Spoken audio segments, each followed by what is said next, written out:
21वीं सदी का भारत अब महज एक उभरती हुई शक्ति नहीं, बल्कि एक निर्णायक वैश्विक शक्ति के रूप में उभरा है। भारत ने यह फिर से साबित कर दिया है कि जब देश की संप्रभुता, सुरक्षा और आत्मसम्मान की बात आती है, तो वह केवल जवाब नहीं देता, वह हिसाब चुकाता है। पाकिस्तान और तुर्की जो भारत को अस्थिर करने की साजिशें रच रहे थे, उन्हें भारत ने ऑपरेशन सिंदूर के माध्यम से ऐसा सबक सिखाया है कि वह इतिहास के पन्नों में दर्ज हो गया। पाकिस्तान तुर्की गठजोड़ की नापाक साजिश। पिछले कुछ वर्षों से पाकिस्तान और तुर्की के बीच सैन्य सहयोग गहराता जा रहा था।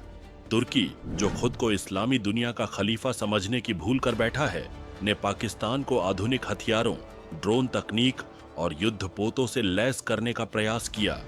तुर्की का उद्देश्य स्पष्ट था, पाकिस्तान के जरिए भारत को घुटनों पर लाने की कोशिश। कराची बंदरगाह पर तुर्की का युद्धपोत TCG बोकाडा इसी उद्देश्य से पहुंचा, जिसमें बायरक्टार TB2 ड्रोन, कमिकाजी ड्रोन्स और खतरनाक विस्फोटक लदे हुए थे। भारत की खुफिया नजर और सटीक जवाब। लेकिन तुर्की और पाकिस्तान को शायद यह अंदाजा नहीं था कि भारत अब 1947 या 1971 वाला देश नहीं है। यह न्यू इंडिया है, जो सर्जिकल स्ट्राइक करता है, बालाकोट जैसी कार्रवाई करता है और अब ऑपरेशन सिंदूर जैसे अभियान से अपने दुश्मनों को उन्हीं की जमीन पर घुसकर तबाह कर देता है। भारत ने तुर्की पाकिस्तान की इस साजिश को पहले ही भांप लिया था। खुफिया एजेंसियों ने समय रहते सटीक जानकारी इकट्ठा की और जब सबूत पक्के हो गए तो भारतीय सेना, वायुसेना और नौसेना तीनों ने समन्वित तरीके से जवाबी कार्रवाई की। ऑपरेशन सिंदूर सिर्फ हमला नहीं, एक स्पष्ट संदेश। भारत की ओर से शुरू किया गया ऑपरेशन सिंदूर कोई सामान्य जवाबी कार्रवाई नहीं थी। यह एक रणनीतिक, तकनीकी और सैन्य स्तर पर की गई प्रीएम्प्टिव स्ट्राइक थी, जिसका उद्देश्य था पाकिस्तान और तुर्की की संयुक्त सैन्य ताकत को उसी की भाषा में जवाब देना।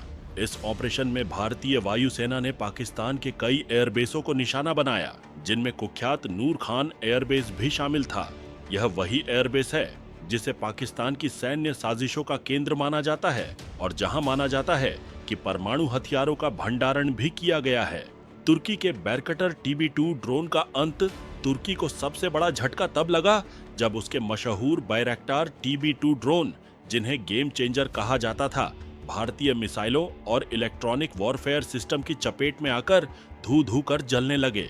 यूक्रेन रूस युद्ध में इन ड्रोन ने रूसी टैंकों को भारी नुकसान पहुंचाया था, लेकिन भारत के सामने ये सिर्फ टारगेट प्रैक्टिस बनकर रह गए। भारत की वायुसेना ने इन ड्रोन को आसमान में ही ट्रैक किया, GPS सिग्नल जाम किया, कम्युनिकेशन नेटवर्क को ब्लॉक किया और मिसाइल से उन्हें नष्ट कर दिया। केवल ड्रोन नहीं, फाइटर जेट्स भी ध्वस्त। पाकिस्तान ने अपने अमेरिकी F-16 फाइटर जेट्स के दम पर भारत पर भारी पड़ने की योजना बनाई थी, लेकिन भारतीय आकाश और बराक 8 मिसाइल सिस्टम ने इन जेट्स को आसमान में ही निशाना बनाकर ऐसा उड़ा दिया कि अमेरिका तक हैरान रह गया। यह वही F-16 जेट्स हैं जिनकी अमेरिका दुनिया भर में शान बघारता है और भारत ने उन्हें मिनटों में राख में बदल दिया। Air defence v air offence. Bharat की जीत। इस पूरे अभियान में भारत की मल्टी लेयर्ड एयर डिफेंस प्रणाली ने सबसे बड़ी भूमिका निभाई।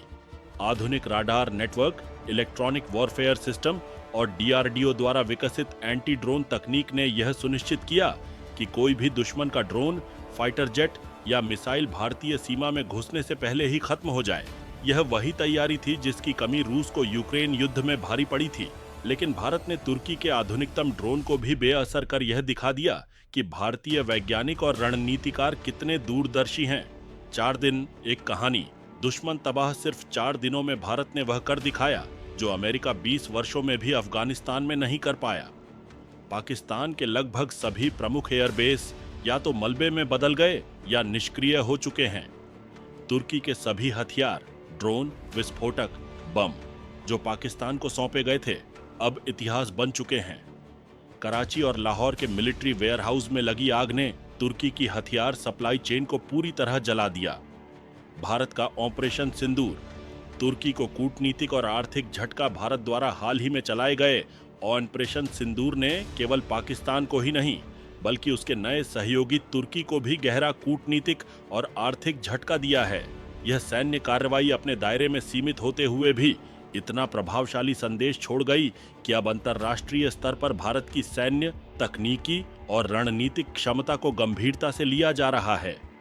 कूटनीतिक दबाव और तुर्की की प्रतिष्ठा को नुकसान। तुर्की, जो हाल के वर्षों में अपने ड्रोन निर्माण और रक्षा निर्यात के कारण वैश्विक हथियार बाजार में एक उभरती शक्ति बन चुका था, अब भारत के सर्जिकल प्रेरित ऑपरेशन के बाद सवालों के घेरे में आ गया है।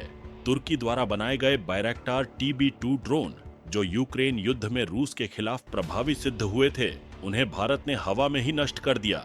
इससे न केवल तुर्की के हथियारों की विश्वसनीयता पर प्रश्न चिन्ह लगा, बल्कि उसकी डिफेंस एक्सपोर्ट इंडस्ट्री की साख को भी भारी नुकसान पहुंचा।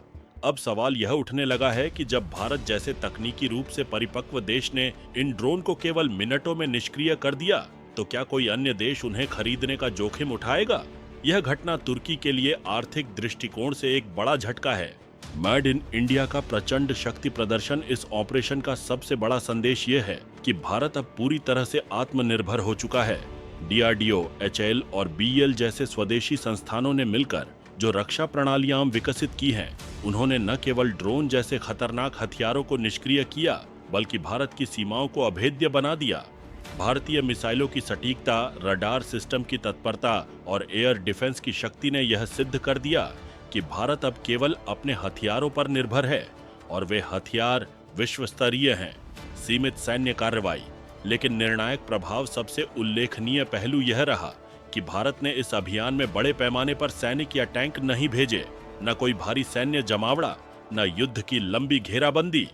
सिर्फ उच्च स्तरीय खुफिया जानकारी, साइबर जामिंग, इलेक्ट्रॉनिक वॉरफेयर और एयर मिसाइलों के माध्यम से भारत ने पाकिस्तान और तुर्की की संयुक्त साजिश को ध्वस्त कर दिया। यह एक नई युद्ध नीति का उदाहरण है, जहां सैनिकों की संख्या नहीं, बल्कि तकनीक, रणनीति और सटीकता निर्णायक होती है। तुर्की के राष्ट्रपति एर्दोगान, जो खुद को खलीफा समझने लगे थे, उन्हें अब अपने सपनों को नया आकार देना होगा, क्योंकि भारत ने वह चकनाचूर कर दिए हैं। मेड इन इंडिया का शक्ति प्रदर्शन भारत की रक्षा तैयारियों का सबसे बड़ा संदेश यह था, अब हम आत्मनिर्भर हैं। DRDO, HAL, BEL और अन्य स्वदेशी रक्षा संस्थानों की मदद से भारत ने न केवल आधुनिक हथियार विकसित किए, बल्कि उनका सफल प्रयोग भी कर दिखाया। अब मेड इन इंडिया केवल एक नारा नहीं, बल्कि दुश्मनों के लिए चेतावनी है। कोई बड़ा युद्ध नहीं, फिर भी बड़ा संदेश। इस पूरी कार्रवाई में भारत ने कहीं भी बड़े पैमाने पर सैनिक नहीं भेजे, न ही कोई व्यापक युद्ध छेड़ा। केवल सटीक खुफिया जानकारी, सीमित लेकिन प्रभावशाली मिसाइल हमले, साइबर जामिंग और एयर डिफेंस सिस्टम के माध्यम से भारत ने एक सीमित संघर्ष में निर्णायक जीत दर्ज की। ऑपरेशन सिंदूर, भारत की नई युद्ध नीति। यह ऑपरेशन केवल सैन्य कार्रवाई नहीं, बल्कि भारत की नई युद्ध नीति का ट्रेलर था। भारत अब प्रीएम्प्टिव स्ट्राइक में यकीन करता है। न कोई लंबी चेतावनी, न अंतर्राष्ट्रीय मंचों पर विलंब, केवल सटीक आकलन, तेज निर्णय और ठोस कार्रवाई। दुनिया देख रही है, भारत बदल चुका है। इस ऑपरेशन के बाद पूरी दुनिया ने भारत की सैन्य ताकत, रणनीतिक सूझबूझ और आत्मनिर्भरता को नए नजरिए से देखना शुरू किया है। अब भारत को कोई हल्के में नहीं लेता। शांति हमारी प्राथमिकता, पर कमजोरी नहीं। भारत हमेशा से शांति का पक्षधर रहा है, लेकिन यह किसी कमजोरी का प्रतीक नहीं। जब भारत की अखंडता, सुरक्षा और गौरव की बात आती है, तो भारत युद्ध अपने नियमों पर लड़ता है। निष्कर्ष, भारत अब जवाब नहीं देता, हिसाब चुकाता है। ऑपरेशन सिंदूर सिर्फ एक जवाबी हमला नहीं था, यह एक स्पष्ट संदेश था। भारत को उकसाने की कोशिश मत करो, क्योंकि भारत अब इतिहास नहीं, भविष्य रचता है। पाकिस्तान और तुर्की को यह बात गांठ बांध लेनी चाहिए।